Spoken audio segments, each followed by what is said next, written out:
Pozdravljeni znova po desnem pasu. Danes je z mano podžupan, bivši poslanec Boris Doplekar. Lep pozdrav in hvala, da si z nami. Ne? Lep pozdrav.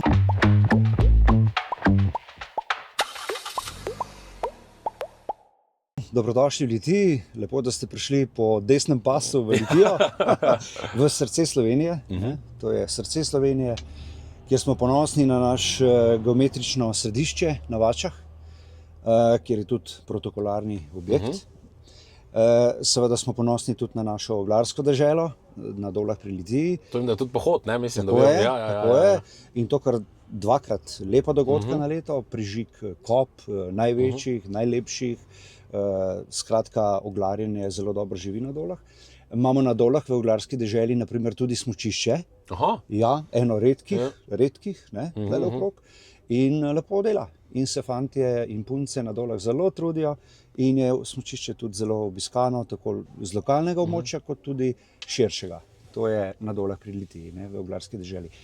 Seveda smo ponosni tudi na naš rudnik Sidrevec, v katerem so kopali svinc, pa tudi živo srebro. Imamo tudi litijski srebrnik iz srebra, ki je bil pridelan tukaj v tem našem rudniku. Seveda smo ponosni tudi na naš litijski muzej, na naša podjetja, naša močna podjetja, od Predilnice, Trgograda, Kovikorja, KGL-a in tako naprej, močne firme. Zelo smo ponosni na naše športnike, imamo ogromno. Trenutno zdaj je najbolj vroč Žiga Šeško. Žiga Šeško je sicer Hrastničan, ampak je član teniškega kluba AS Litija. Tako, tukaj pri nas trenira. Tako da res smo ponosni na naše kraje, moram povedati, in tudi na naše delovne pridne ljudi, pa na naše turistične zmogljivosti. Veliko imamo kmetij, odprtih vrat, turističnih kmetij, kjer sprejemamo goste in zelo radi pridejo na naše in pohode po litijski in šmarski občini, ogled tudi gradu v Šmartnu, krasna Valvazorjeva zapuščina. Tako da moram reči, da je v naših krajih zelo lepo. Vedno več novih ljudi prihaja tudi k nam. Gradimo stanovanja, gradijo se bloki novi za nove prebivalce.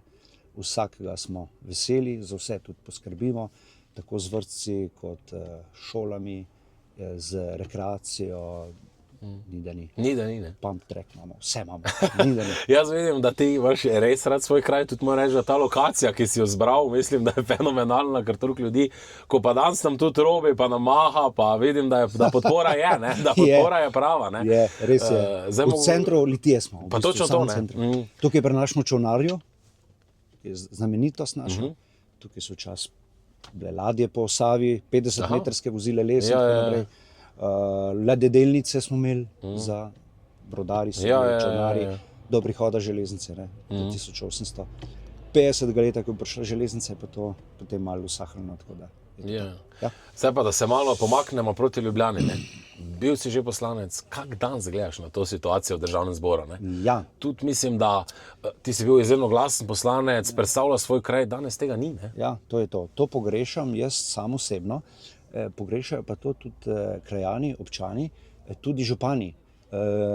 Glede na to, da pašamo v Zasavsko regijo, smo veliko tudi po Zasavju in tudi zasavski župani so razočarani zaradi neaktivnosti poslancev zasavskih. Precej jih je gor, ampak slišati pa ni nič o tem, da bi se kaj potrudili za te konce. Jaz sem stalno poudarjal srce Slovenije, tukaj je srce Slovenije, ne? Litija, Šmartno, kup projektov smo takrat zastavili in jih tudi izvedli. Nekateri so se izvedli tudi zdaj v času te vlade. Veliko tistih projektov, ki sem se potrudil za njih, se je pa ustavilo. Ustavila se je obvoznica Hotič, kot da jo ni. Križišče oziroma krožišče v Hotiču se je ustavilo. In kup drugih zadev, razen projekta Rakovnik, ki je bil že tako daleč. To je bil moja predvoljivna obljuba v prejšnjem mandatu in tudi izpolnjena. In odlagališče nevarnih odpadkov v Rakovniku, v sosednji šmarski občini, je bilo sanirano končno in je zadeva rešena. To je bil moj glavni takrat nosilni projekt, ki se je tudi uresničil. Drugače pa res je, tako je, ni slišati poslancev in tudi imamo kup ministrov, pa imamo državne sekretarje, pa imamo ljudi po agencijah, po visokih položajih, ampak da bi se kdo kaj zavzemal za te kraje, naših pa ni. In ko si ravno omenil, gremo proti Ljubljani. Ja, gremo proti Ljubljani po tej naši G208, ki je kot neka kolovoznica, glavna državna cesta, in to ljudje najbolj pogrešajo. Takrat v mojem mandatu smo par odsekov prenovili, v celoti več ali manj je pa ostala razsuta, malo se flika, in to je tista glavna problematika, ki bi si jo vsi želeli, da smo končno nekako bolj povezani z Ljubljano, da se normalno lahko peleš. Imamo tudi omahen transport, Trgograd, velika gradbena podjetja, prevozniška podjetja, veliko avtobusov, turistov, šolskih, to ono. Cesta je pa totalno razsuta. Zelo nevarna, ogromno nesreč, ogromno tudi žal, smrtnih žrtev, ravno zaradi te ceste. In Voznica Hotič je pometena pod preprogo pri tej vladi, pa smo mi takrat v Janševi vladi že lepo zastavili in lahko bi bila zdaj že končana. Pa je v bistvu praktično ni. Tako da smo kar razočarani. No, ljudje so to vidijo in mi tudi polagajo na srce, glej, da se boš potrudil, tudi mi se bomo potrudili, da boš čim več glasov dobil, da boš izvoljen in da se boš spet boril za naše kraje, naše konce, da bomo kaj dobili. Ne? Ja, zdaj tudi omenil si že podjetja, ne? Zdaj tudi podjetniki najbolj, bomo rekli, v tem mandatu trpijo zaradi močnih obdavčitev, ogromno tudi selitev, to vedno podarjamo, ne? Ker tudi premier Golob je rekel, ne optimizirajte svoje podjetje in marsikdo ga je. Ne? Kaj zdaj pri vas čutite že, da se to pojavlja, ne? Da mogoče že kakšna večja podjetja razmišljajo o selitvi vsaj svojega vrhnega kadra drugot, ne? Zdaj, kakšna je tu situacija? Ja, jaz slišati tudi to, glede na to, da imamo res močna podjetja, tukaj je veliko obrtnikov, samostojnih podjetnikov, ki so močno preobremenjeni s temi davki, ki jih nalaga Golobova vlada, so kritični, kritizirajo in tudi razmišljajo že mnogoteri, da bi dejansko odšli v tujino. Vidiš tudi že avtomobile, pri nas se vozijo slovaško, češkimi tablicami, tudi hrvaškimi že. Se že to čuti in vidi. Ne? To pomeni, da imajo vsega čez glavo in lepo grejo ven in davke plačujejo tam in mi ostajamo brez davka. Ne? In na tem področju bo treba res takoj narediti orenkres, spremembo in osvoboditi, osvoboditi podjetja, podjetnike, gospodarstvo, ker tole res ne gre nikamor več. Ne. In se bojim se, da bo teh selitev še več, ne. Sploh na Hrvaško, ki je dosti blizu, pa dosti bolj davčno ugodna. Ne, zdaj, tudi podžupan si, ne? Zdaj tudi občine v tem mandatu, ne? Glavarina, vemo, da se nič ne zvišuje, ne? Stroški na občine pa se samo prenašajo. Ne? Tudi s tem dvigom minimalne plač, ne, ste verjetno imeli spet rebalans proračuna, ne? Tudi z božičnico ste imeli rebalans proračuna. Ne? In kako vi na to gledate? Ne? Ker se mi zdi, da vse, kaj država, vse stvari meče na občine. Ne? Ja, res je. Tudi če se povprečnina poveča, pa jo malo dvignejo, ne? Malo vržejo kost. Ne? Ampak kljub temu je potrebno, tako kot si rekel, rebalanse delati in pokrivati to razliko. Ja. Ker enostavno in drugače se to seveda kam gre, na uporabnike, na starše ali pa na starše, bi rekel, otroke. Ja, vrtci. Ali pa na otroke staršev, ki so v domovih za starejše. Mi smo dom za starejše v Litiji, Šmelc se reče, kjer je bila bivša topilnica tega Rude iz Sitrevca, smo naredili sami. To je bila ena redkih, če ni bila edina občina, ki smo se lotili tega projekta in sami naredili dom starejših občanov, pa zavarovana stanovanja. Pa se v občinski lasti, torej? Sami smo to naredili. In to je bilo 12-13 milijonov evrov. Takrat je bilo to je bilo več kot en občinski proračun. Ker smo čakali na državo, ni bilo nič od tega. Razen takrat smo potem v mojem mandatu dosegli vsaj to, da smo vsaj to državo prepričali, da je odkupila opremo za par 10-100 tisoč evrov. mislim, da je bilo 350 000 evrov, da so opremo v tem domu odkupili. Ostalo je bil vse naš strošek. Ne. Je pa šel potem ta Šmelc pod okrilje državnega doma za starejše, ki je pa v šmarski občini Tisje, ne. Ampak tega je gradila občina sama in je krasen medgeneracijski center, kjer je noter tudi vrtec, glasbena šola Litija Šmartno, pa zdaj banka in trgovina in take stvari, tako da je krasen center. In to krasno živi. Takrat so nam pa tudi zelo polena pod noge metali, rekel tudi z leve strani, tudi preko medijev in tako naprej, ker smo se trudili pa matrali, ker je denarja zmanjkvalo. Tudi zadolžiti se je bilo zelo težko, denar je bil drag na trgu, ampak mi smo šli v ta projekt in ga izpeljali in ga imamo in smo veseli. Zdaj, če mogoče eno vprašanje, ker vem, da si ti ful aktiven tudi v tem pravem, jaz rečem, nevladnem sektorju, od športa do raznih kulturnih prireditev in tako naprej. Kako recimo to domačini gledajo, ko recimo vidijo tam neki nevladniki ala 8. marec, Glas ljudstva, dobijo milijone, pol pa ti sam veš, koliko je truda, prostovoljnega dela potrebnega za neko športno društvo, kulturno društvo, ko res ljudje sami vlagajo denar, svoj čas in svoj denar, da sploh neka stvar preživi. Ljudje na to gledajo pragmatično, v bistvu točno istega mnenja so, kot smo mnenja v naši stranki, ki to javno na glas povemo, s tabo na čelu, ki si bi rekel en glasnejših in to direktno tudi poveš. To so društva, ki delajo za ljudi, ki imajo svoje člane, ki plačujejo članarino, ki hodijo prostovoljno, volontersko delati in marsikaj naredijo. In naredijo nekaj, da se vidi, da je nekaj zaprijet, da je za skupno dobro. Dočim te nevladne organizacije, ki se napajajo iz različnih virov, iz tujine do državnega proračuna, do bog si ga vidi še skje vse, tudi preko medijskih hiš, preko reklam in tako naprej. Skratka, sami sebi so namen. V bistvu vse te nevladne organizacije, do katerih smo mi v stranki zelo kritični, so v bistvu namenjene kot paravojska leve opcije in se aktivirajo takrat, ko je potrebno za njih. In to je to. Od njih pa nobene koristi praktično ni čutiti. Mi v Litiji po Šmartnem od teh nevladnih organizacij ne čutimo praktično popolnoma nič.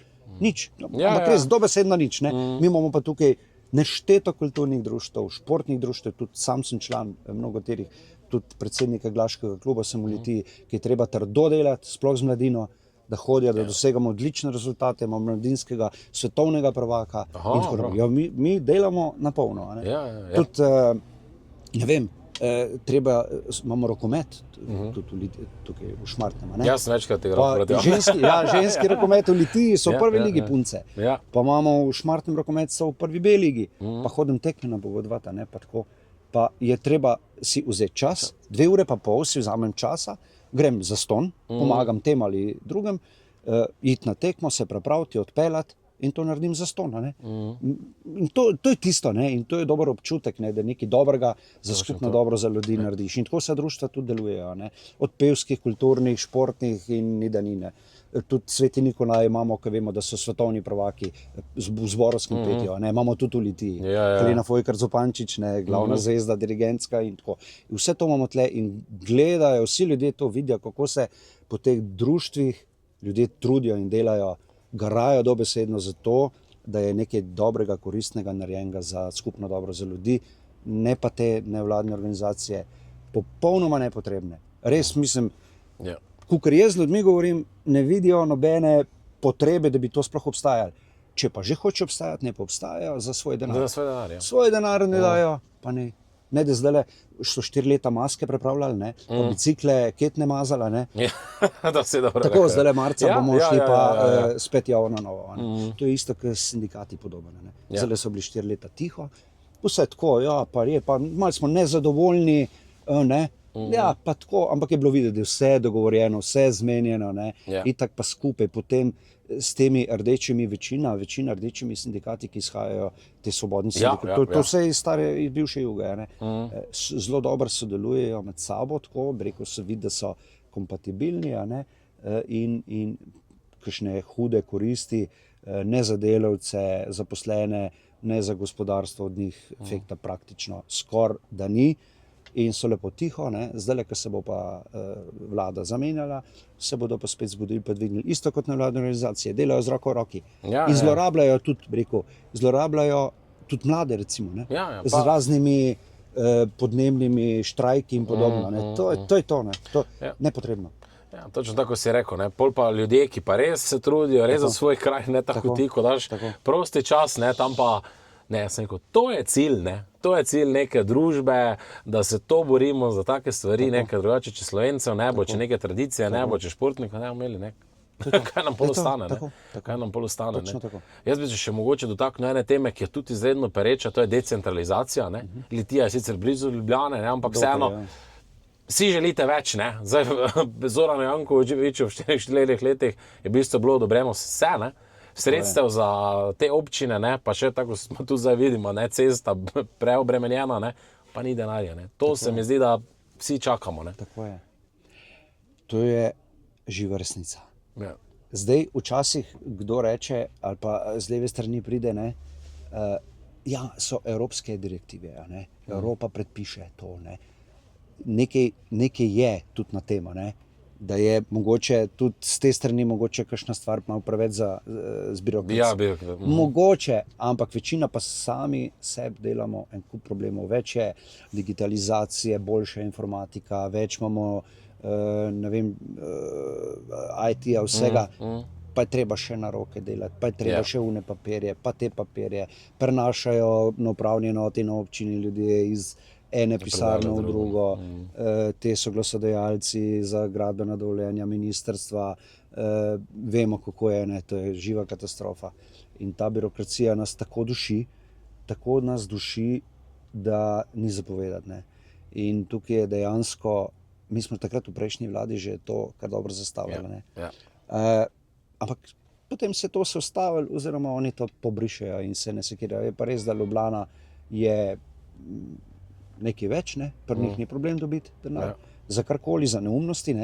Čeprav pogledamo Ljubljano, ki jo kažejo kot najlepše mesto, kakšna stvar, ki je narejena, ostalo pa vidimo, je pa ko v srednjem veku od drogerašev do kokaina, do tudi razbitih cest, do kakšnih odmaknjenih krajev, breko malo okrog Ljubljane. Pa tudi varnostna cona Metelkova zdaj, ko je Svoboda naredila. Varnostna cona Metelkova, tako. Tako da, mi pogrešamo, mi nismo enakopravni, enakovredni z Ljubljano, nikakor ne. Res ne. Tako da ljudje to pogrešajo in zadnji čas bi bil, da se ta decentralizacija dejansko tudi izvaja, da se pokrajine naredijo, da bi lahko bili suvereni potem, in potem se tudi denar razdeli in dela za korist skupno dobro vseh. Ne samo za ene zdaj, ne samo v Ljubljani ali pa kje v Celju, ko bojo namenjali koliko milijonov evrov za sodobni ples, naprimer. Ja, za sodobni ples, katastrofa. Kam to gre? In če ne bomo to res ustavili, če tega ne bomo ustavili, potem nas čaka dobesedno propad. Dobesedno propad. Prehtevajo nas že vsi po levi in po desni, od vseh držav, prej vzhodnega bloka do Hrvaške, že Črna Gora, po mojem, nas bo prehitela. Res katastrofa. Tako da zadnji čas, da se nekaj orang prestavi in da se začne normalno to državo peljati v pravo smer. Zdaj pa še mogoče zadnje vprašanje, zakaj ne grejo ljudje voliti? Zdaj dosti krat rečejo, jaz pravim, idite voliti tudi zaradi kraja, tudi idite pokazati tisto voljo, odločite se, Ker to se mi zdi, da največji izziv teh volitev bo ljudi pripeljati na volitve, ker mislim, da marsikdo je nezadovoljen, ampak jaz se samo bojim, da bojo šli voliti. Jaz lahko, zdaj bi spet na dolgi našel, ampak jaz tako pravim, ne grejo voliti zato, da se bo kaj premaknilo, da bo dejansko tudi kaj narejenega. Zdaj lahko so videli v tem času Golobove vlade, tudi naši volivci tukaj v Litiji po Šmartnem, da se praktično predstavljeno ni nič, razen neki projektor, recimo neka športna igrišča, zdravstveni dom se je obnavljal, satelitski urgentni center se gradi, ampak ljudje morajo to jasno vedeti, da so to vse projekti, ki smo jih mi zastavili v prejšnji vladi. Točno tako. Zastavili. In ne samo to, mi smo sprejeli zakone, ki so sistemsko določali denar zato, da se gradijo šole, vrtci, športna infrastruktura, obnavlja zdravstvena infrastruktura. Mi smo takrat z zakonom določili, toliko denarja je treba, da za to gre. Mi smo se spomnim, ko smo glih nastopil mandat poslanca, za vse vrtce pa šole v Sloveniji je bilo namenjenega 5 milijonov denarja na leto. Nič. Potem smo pa mi to prestavili, premaknili, namesto da bi kupovali tiske, pa računalnike, pa denar koliko je šel Jankoviću, 40 milijonov, take neumnosti, smo ta denar namenili za infrastrukturne stvari. In to je zakonsko določeno. In če hočemo, da bomo to še naprej tako delali, zdaj je to še obveza, trenutno te vlade. Oni si želijo še en mandat, ampak oni v naslednjem mandatu tega ne bodo več delali. To bo počrpano, vse te naši projekti, pol so jih itak zbrisali, kot zakonov tudi, naših dobrih, se bo čisto vse ustavilo. Inflacija bo šla gor, in bomo totalno propadli, kot bivši jugi. Tako da na koncu se bomo mogli še enkrat usmojiti. Pred kom? Gremo pa točno po tej poti, po tej poti planskega gospodarstva, socializma, bivše juge, v kateri sem živel in občutil. Ja vem, kako je bilo težko in hudo. Tudi meni je bilo nikoli z rostom poslan iz kmetije, izhajam, ne bilo treba trdo delati. In ta sistem gre počasi po poti bivše juge in bomo totalno propadli. Skrbi me. In zato ne grejo ljudje na volišče, obkrožijo Slovensko demokratsko stranko, svoje kandidate, ki bodo delali za te ljudi, ki bodo to obkrožili. Jaz pravim, naj se borijo za svoj kraj. Tako je, samo to. Hvala lepa in gremo na zmago. Hvala tudi tebi na zmago. Srečno.